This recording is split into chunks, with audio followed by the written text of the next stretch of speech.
कल्पान ध्यान साधना में सभी साधकों का स्वागत है। सभी को प्रणाम।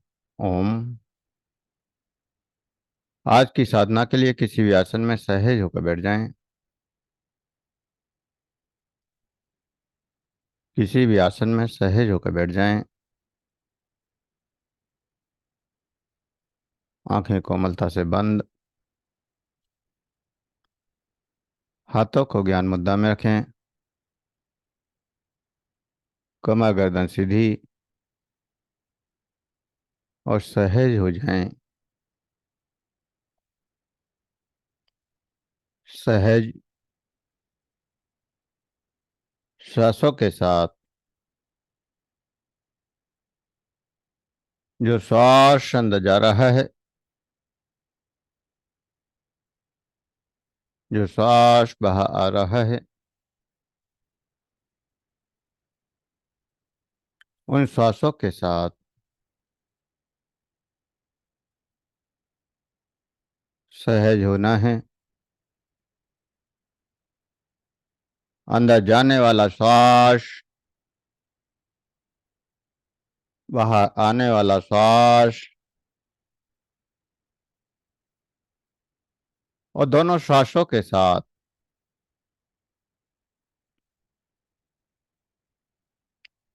सहज होते जाना है।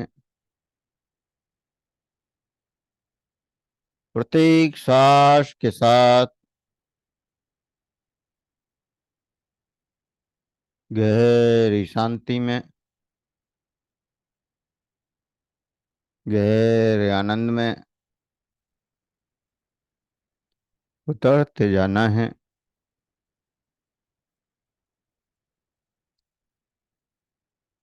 और इस श्वास के साथ जागृत होती हुई एनर्जी, जागृत होती हुई ऊर्जा का एहसास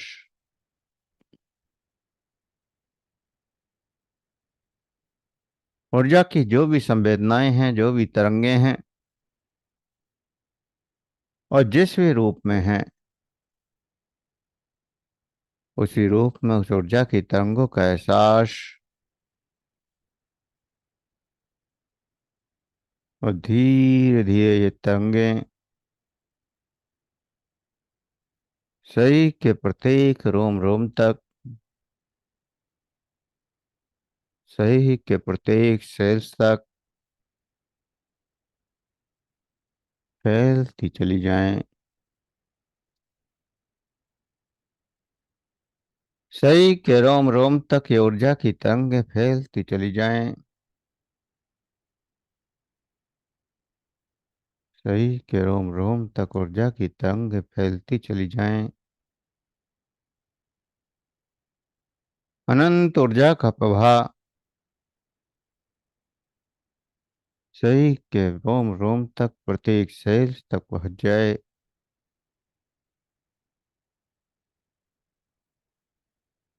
उस ऊर्जा से पैदा,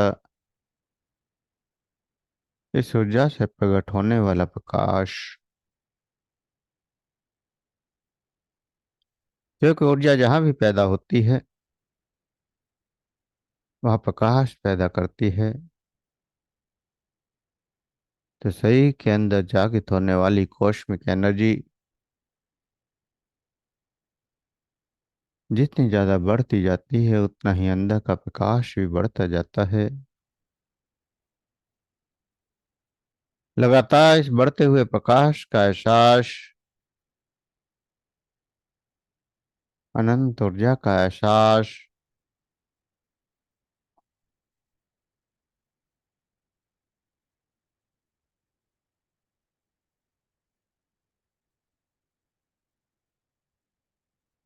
अनंत ऊर्जा को महसूस करें।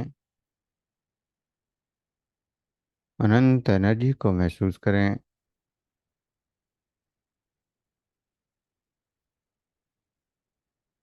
प्रत्येक श्वास के साथ एनर्जी जागृत हो रही है।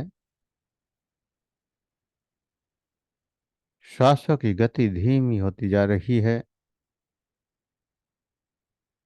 ऊर्जा की गति बढ़ती जा रही है।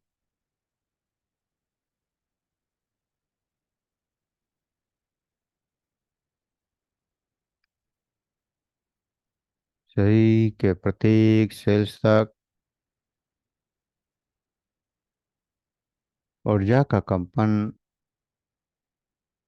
ऊर्जा की झंझनाहट, ऊर्जा की सरसराहट दूर दूर तक फैलती जा रही है।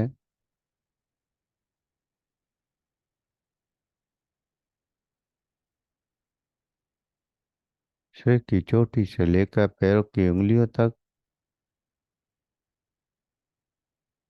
पूरे शरीर में ऊर्जा का प्रभाव बढ़ता जा रहा है।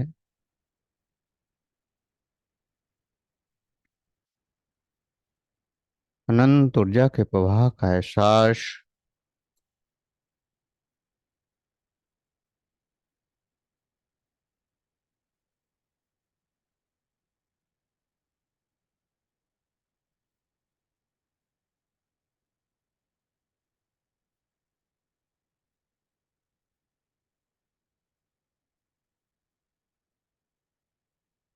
ध्यान की अनेक विधियां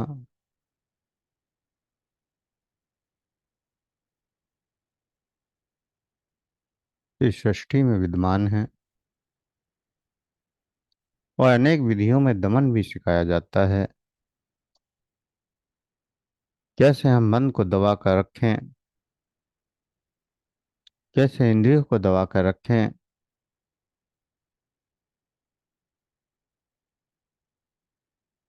और कहते हैं कि उन विधियों के द्वारा भी कुछ आनंद को उपलब्ध हो सकते हैं।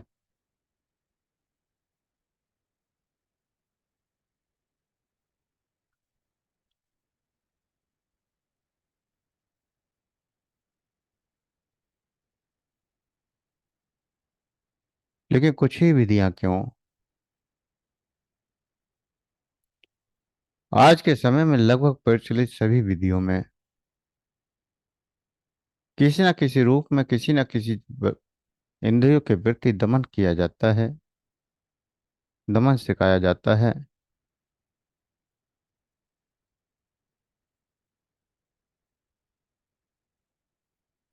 कहीं कोई कहता है कि मन को रोक लो,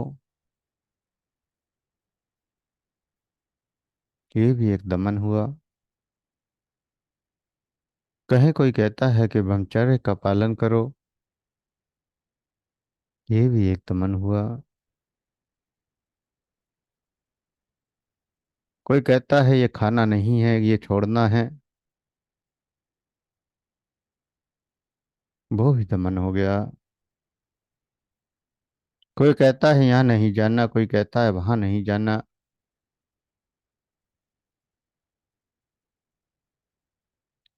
अनेक पाबंदियां, अनेक नियम बना दिए जाते हैं।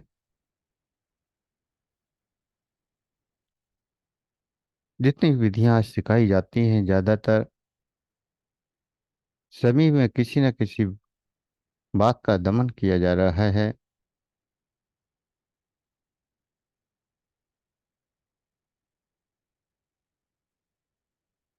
और ये दमन स्वाभाविक नहीं होने देता।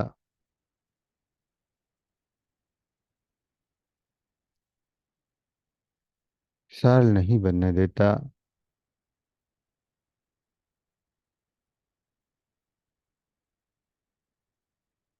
हम सोचते हैं जितना ज्यादा दमन करेंगे, जितने ज्यादा नियम बनाएंगे,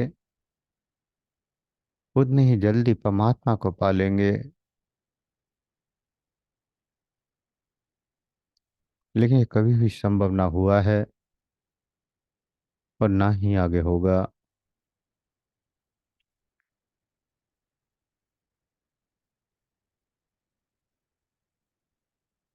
जो संत बड़े बड़े नियम बनाकर जी रहे हैं,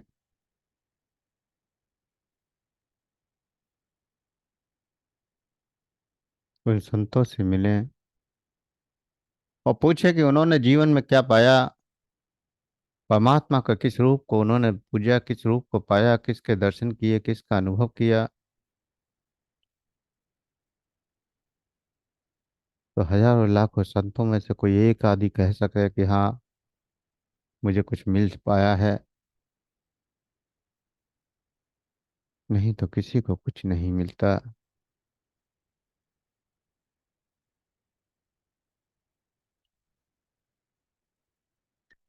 और सहजता से, सरलता से अनेक उद्धत को प्राप्त हो जाते हैं, उस परमात्मा को पा लेते हैं।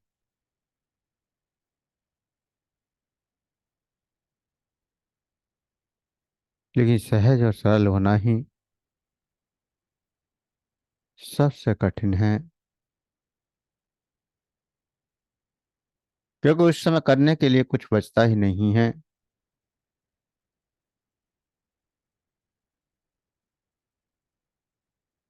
केवल आंख बंद की, सही को स्थिर किया और फिर बैठ गए।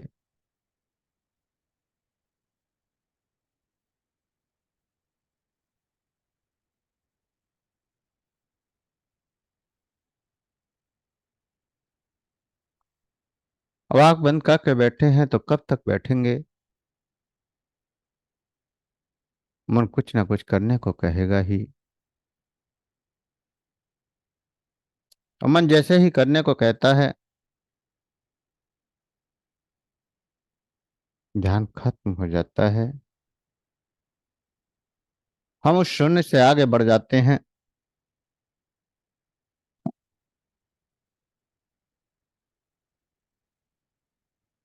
जो शून्य आपको परमात्मा की ओर बढ़ाता है।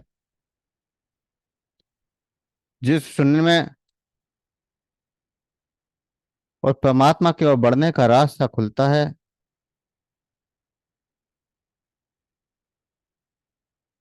जिस शून्य में अंत जगत में प्रवेश करने का रास्ता खुल जाता है, उस शून्य में हम ठहर ही नहीं पाते। हम बार बार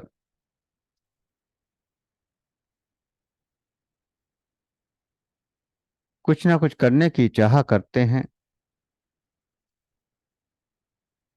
और कुछ ना करना ही सबसे ज्यादा कठिन है।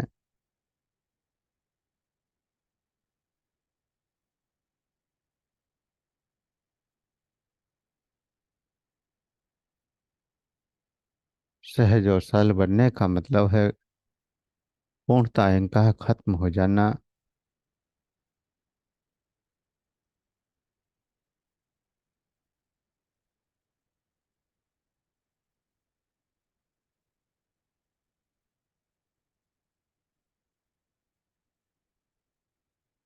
अहंकार खत्म हो जाना कि मैं हूं। और जिस पल ये खत्म हो जाता है कि मैं हूं,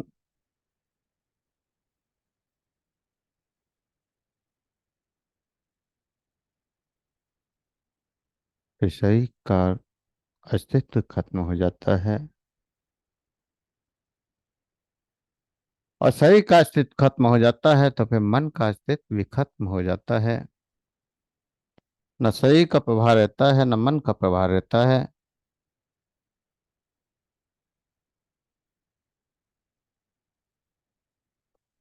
शरीर भी ठहर जाता है, मन भी ठहर जाता है।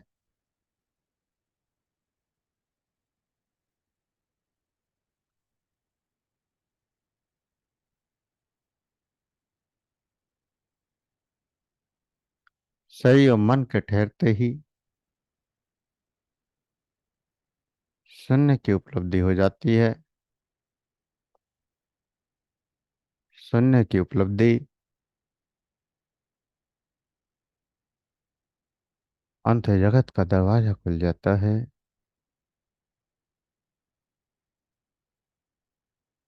और फिर अंत जगत में प्रवेश कर जाते हैं। मन के विचार, मन की क्रियाएं, मृत की प्रतिक्रियाएं सब शांत हो जाती है।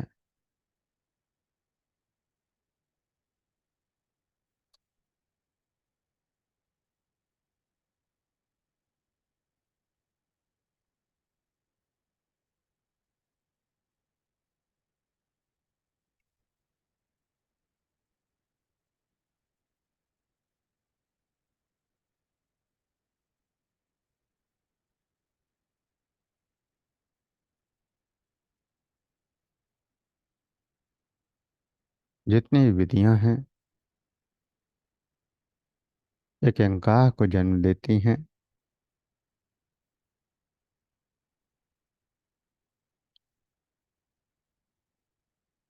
कि मुझे तो ये करना ही करना है। और साथ ही एक नियम भी होता है कि अगर ये करेंगे तो हमें ये मिल भी जाएगा। हम अगर लगातार 40 दिन मौन रहेंगे तो ये ऊर्जा हमसे जुड़ जाएगी, ये सिद्धि हमको मिल जाएगी।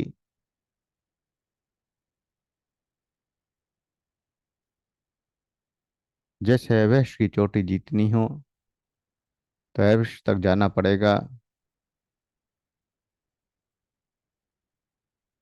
या फिर चांद तक तो पहुंचना ही है। उस मंजिल को तो पाना ही है।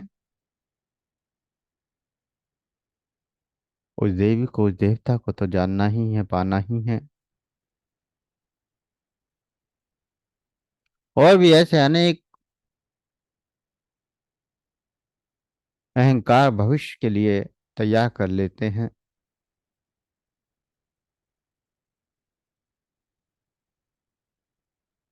और उसके लिए फिर शरीर में, मन में अनेक हलचल पैदा होती हैं। हमने नियम बनाया कि सुबह 4 बजे ही उठना है, रोजाना नहाकर ही धूप बत्ती अगरबत्ती करनी है, नहाकर ही मंत्र जाप करना है। और नियम तो बना लिया, लेकिन जब एक दिन आलस आ गया, उठ नहीं पाए, मन में आत्मग्लानि हो जाती है कि आज मैं उठ भी नहीं पाया, आज मैं नहा भी नहीं पाया, कैसे मंत्र जाप होगा।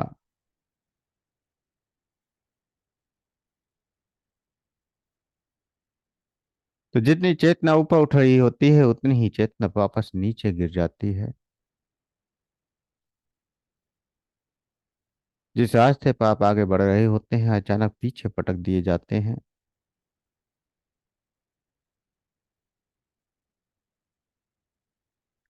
चीजें जितनी कठिन होती जाती हैं उतना ही मन को थोड़ा आराम मिलता है, क्योंकि जन्मों से हमने सुना है कि परमात्मा को पाना कठिन है, सिद्धियों को पाना कठिन है, अनुभवों को करना कठिन है।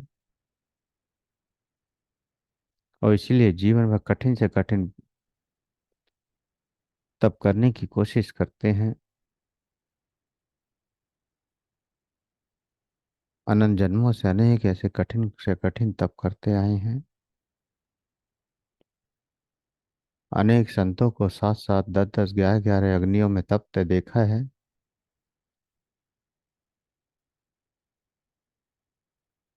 लेकिन तपने के बाद उन संतों से पूछे कि क्या पाया।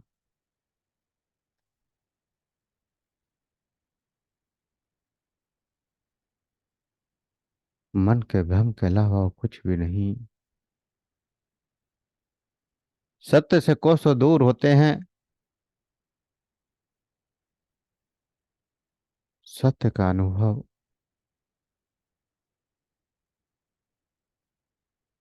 सही को तपाने से, सही को कष्ट देने से, मन को कष्ट देने से कभी नहीं मिल पाता।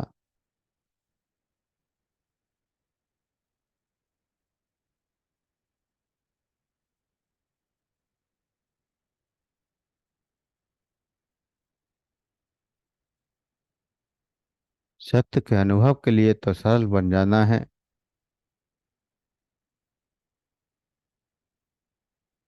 और इसके लिए ना तो कहीं जाने की जरूरत है, ना कुछ करने की जरूरत है।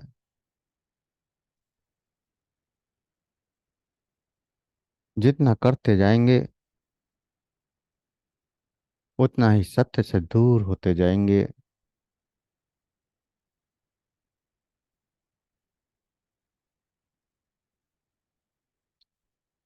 अगर कोई कहता है कि आप इस विधि को करें और परमात्मा प्रकट हो जाएगा, अब विधि कितनी भी कठिन क्यों ना हो, हम करने को तैयार हो जाते हैं।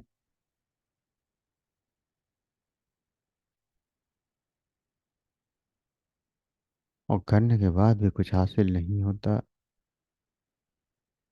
हजारों साधक घर बार छोड़ देते हैं, जंगलों में भटक रहे हैं,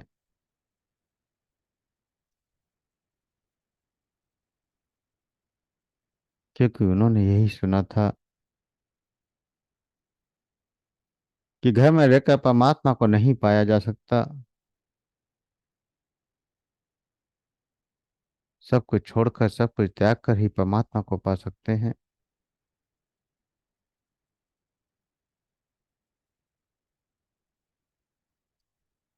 लेकिन जब तक यह शरीर है, कुछ भी नहीं छोड़ सकते। एक घर छोड़ेंगे तो और घर बना लेंगे, एक परिवार छोड़ेंगे तो और परिवार बना लेंगे। शरीर है तो शरीर की अपनी जरूरतें हैं।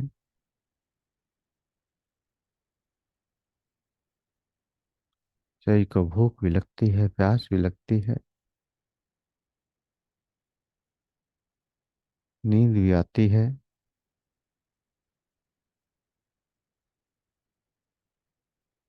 और शरीर के साथ मन भी जुड़ा है। मन की भी अपनी जरूरतें हैं।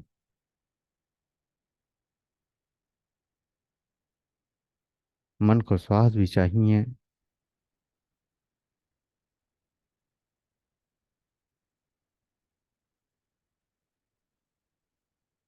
मन में बहुत से डर भी होते हैं। किस किस चीज से भाग सकते हैं।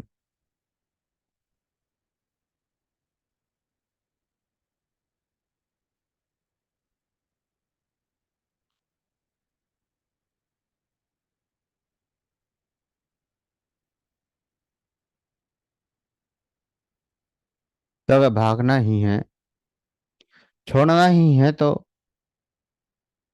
नकारात्मकता को छोड़ दें।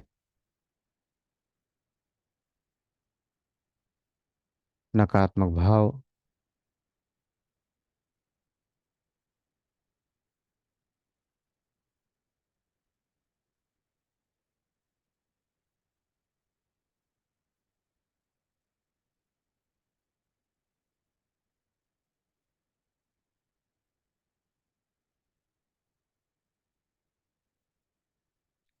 नकारात्मक भाव का त्याग,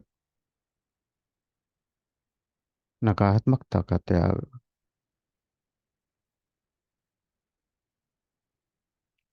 और जितना सहज बन सकते हैं, जितना सरल बन सकते हैं, जितना स्वाभाविक बन सकते हैं,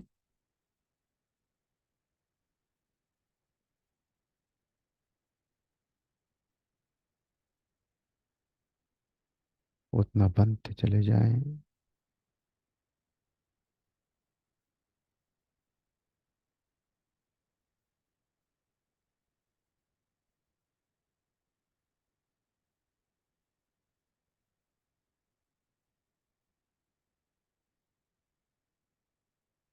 ब्रह्मचर्य का पालन, काम वासना को दबाना, एक मिथ्या अभिमान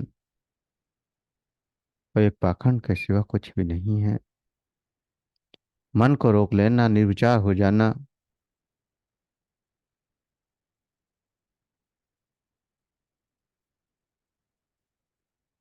एक मिथ्या अभिमान और पाखंड के सिवा कुछ भी नहीं है।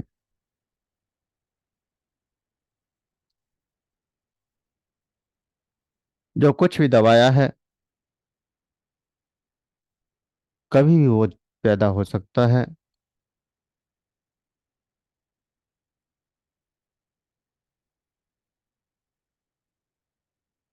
उसकी जड़ें जन्मों से मन में समाहित हैं।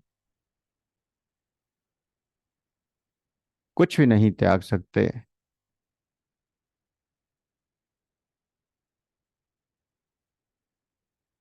बड़े से बड़े संत के पास चले जाएं, सिद्ध के पास चले जाएं।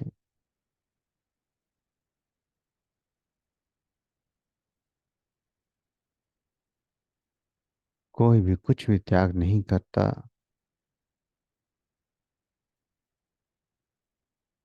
बल्कि अहंकार पैदा कर लेता है कि मैंने ये छोड़ दिया, मैंने वो छोड़ दिया।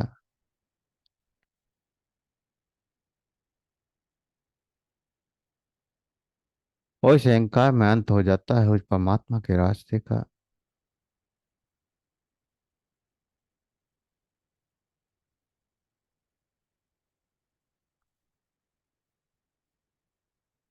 वह जीवन कुछ प्राप्त नहीं हुआ।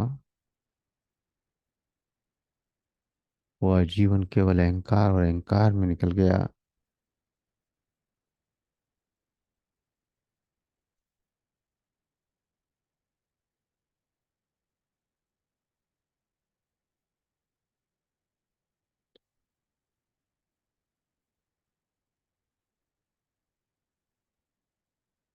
और जिसने स्वयं अहंकार में जीवन बिताया, जिसने स्वयं दमन किया है, वो अपने से जुड़ने वालों को सबको दमन करना सिखा देता है।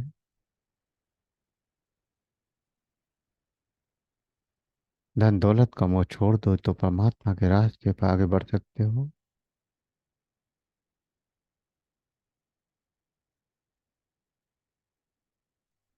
इस संसार का मोह छोड़ दो तो परमात्मा के रास्ते पर आगे बढ़ सकते हो। लेकिन जो कह रहा है कि क्या वास्तव में उसने उस काम को कर लिया है,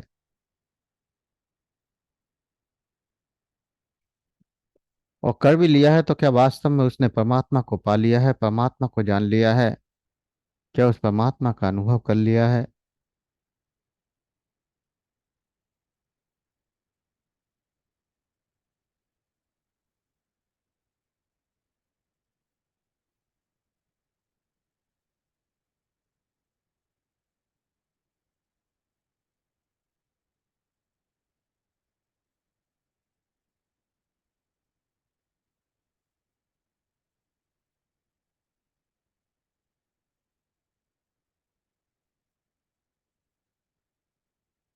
41 दिन का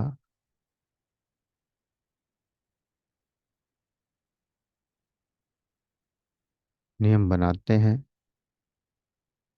कि 41 दिन तक मंत्र करेंगे और पूर्ण उपवास करेंगे।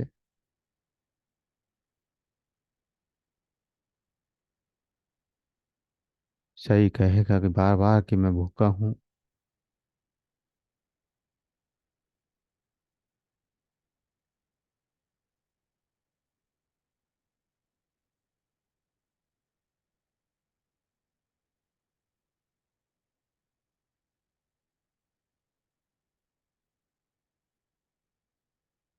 निरंतर उस भूख को दबाने का प्रयास करोगे और भूख उतनी ही ज्यादा बढ़ लगी, क्योंकि जिस चीज का दमन किया जाता है वही चीज सबसे ज्यादा सताती है। आप रोजाना सामान्य एक टाइम रोटी ना खाएं, कोई फर्क पड़ने वाला नहीं है।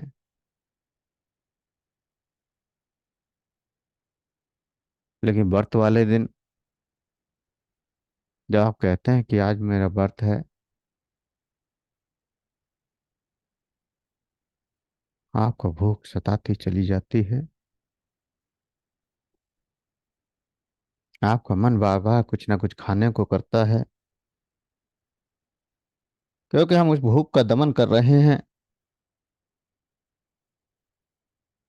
और जिस चीज का दमन करते हैं वही उतनी ही ज्यादा पावर से प्रकट हो जाती है।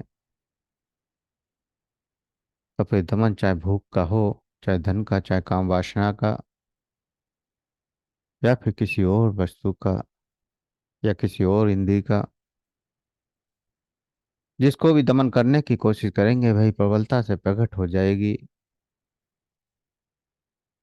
और फिर हम उसमें उलझ कर ही रह जाएंगे।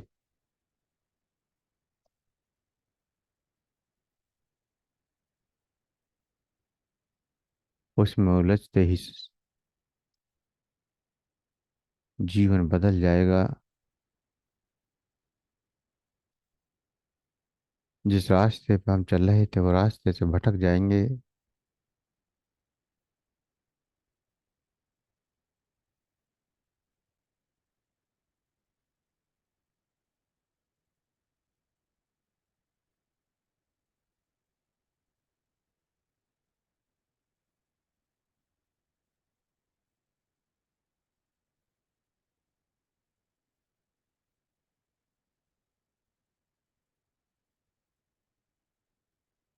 आपने देखा होगा,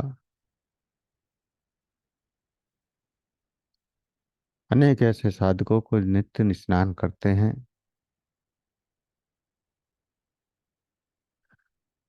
उनका नियम होता है कि सुबह 4 बजे ही स्नान कर लेना है।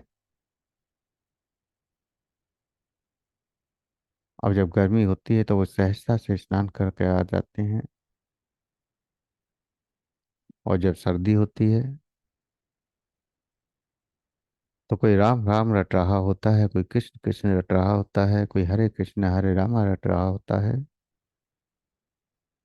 कोई ओम नमः शिवाय रट रहा होता है, तो कोई और शब्द रट रहा होता है। और जितनी ज्यादा सर्दी लगती है उतने ही ज्यादा जोर से मंत्र को जपना शुरू कर देते हैं। उतनी ही तीव्रता से उस मंत्र का जाप करना शुरू कर देते हैं।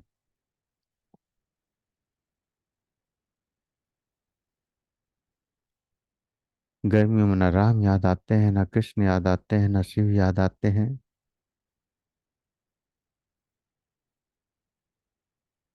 तो सर्दी से बचने के लिए, मन को इधर से उधर भटकाने के लिए मंत्र का जाप कर देते हैं।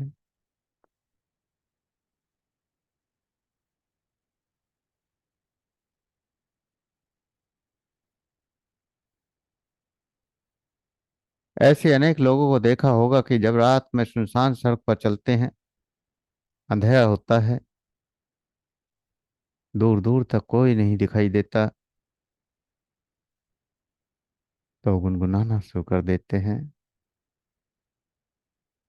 उस अंधकार से बचने के लिए, उस सुनसानपन से बचने के लिए और डर से बचने के लिए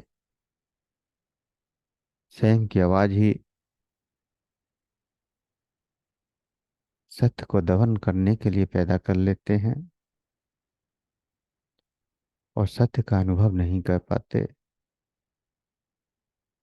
शरीर की संवेदनाओं को लगातार हम दबाते चले जाते हैं।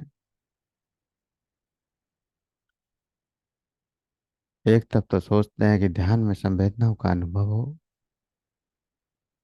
और दूसरी तरफ संवेदनाओं का दमन करते हैं।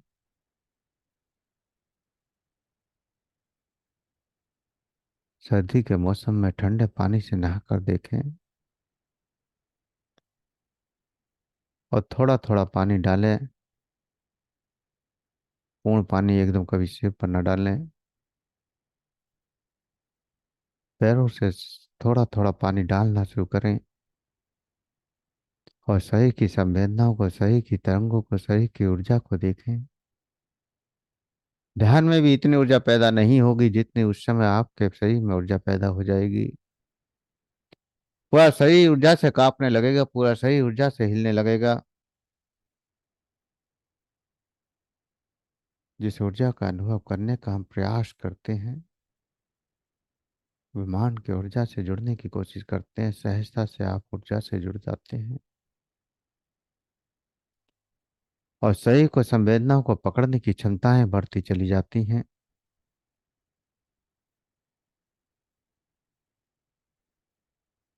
लेकिन हम वहां भी संवेदनाओं का दमन करने के लिए कभी पानी गर्म कर लेते हैं, चारों तरफ से गेट बंद कर देते हैं, दरवाजे बंद कर देते हैं, कहीं हवा की तरंगे हमारे शरीर को टच न कर दें। और जब टच ही नहीं करेंगी तो सही में संवेदनाएं कहाँ से जागृत होंगी। संवेदनाओं के प्रति तो हम पूर्णतः निष्क्रिय हो चुके हैं, दमन कर करके शरीर की संवेदनाओं का एहसास नहीं होता, मन की संवेदनाओं का एहसास नहीं होता, और इसीलिए हमें ध्यान में भी संवेदनाओं का एहसास नहीं होता, तरंगों का एहसास नहीं होता, क्योंकि शरीर को निष्क्रिय कर दिया है दबा दबा कर। हर संवेदना के प्रति हमने शरीर को दबाया है। शरीर में गर्मी लग रही है, अब गर्मी की संवेदना को दबाना है तो तुरंत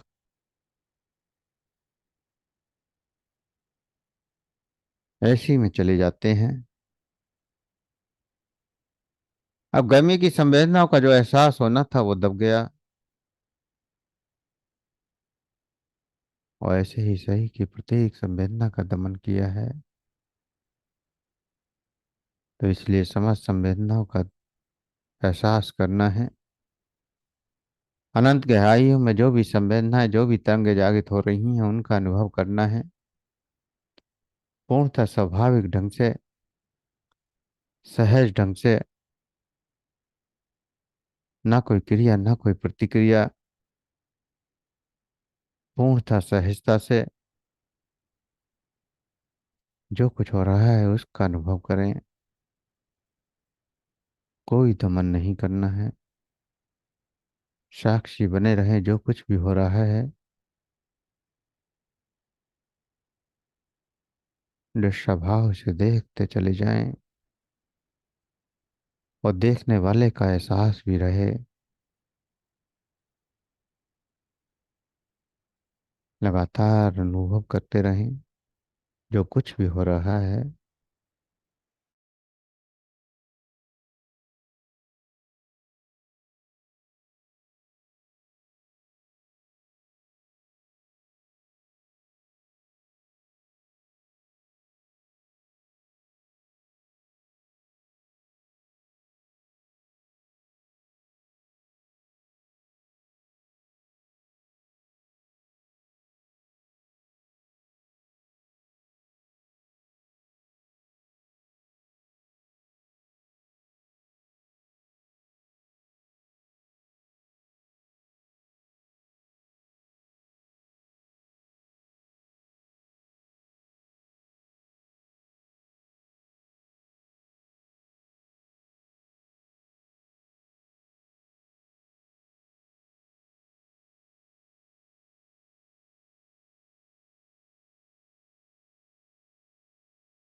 जो भी अनुभव हो रहे हैं, जो भी एहसास हो रहे हैं, उन अनुभवों को करते हुए, उन एहसासों को करते हुए धीरे धीरे चेतना में वापस आने के लिए तैयार हूँ। शरीर का एहसास, सांसों का एहसास,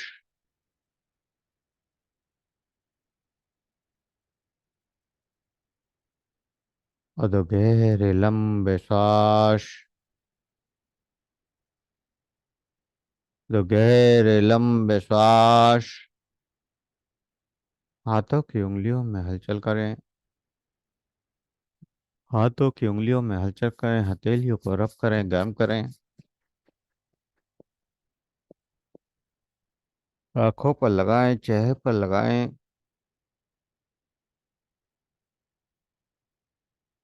और धीरे धीरे आंखें खोलते हुए चेतना में वापस आ जाएं। हो।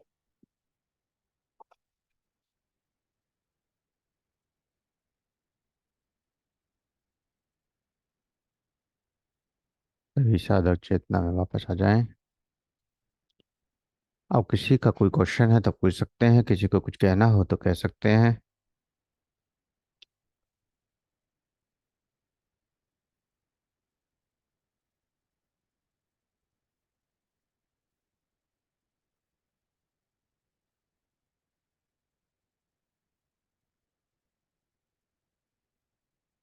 किसी साधक को अगर कुछ कहना हो तो कह सकते हैं, किसी को कोई क्वेश्चन है तो पूछ सकते हैं।